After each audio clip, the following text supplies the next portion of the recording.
Hello guys, welcome back to my new blog. আজ হলো Tuesday. তো দেখো আজকে টিউসডে, তো সকালবেলা আজকে ব্রেকফাস্টে ভাত খেয়েছি, সেটা তো দেখেইছো।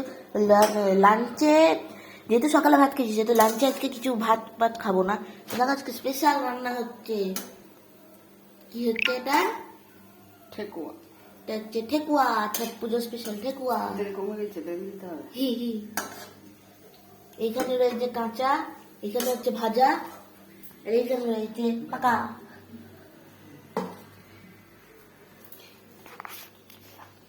তো এইখানে মাম্মা আজকে প্রথমবার ঠেকুয়া বানাচ্ছে। তো একবার টেস্ট করে দেখলাম, একটা দুটো দারুণ খস্তা হয়েছে। মামা, ঠেকুয়ার মধ্যে কি কি দিয়েছো বলো? ঠেকুয়ার মধ্যে দেয়া হয়েছে গমের আটা, হুম।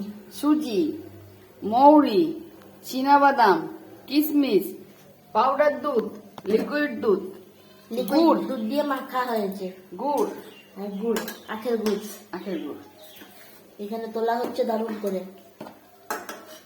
তো যাই হোক, আমরা এখন বসে বসে ঠেকুয়া খাই। Subscribe my channel foodie Sijju. Bye by.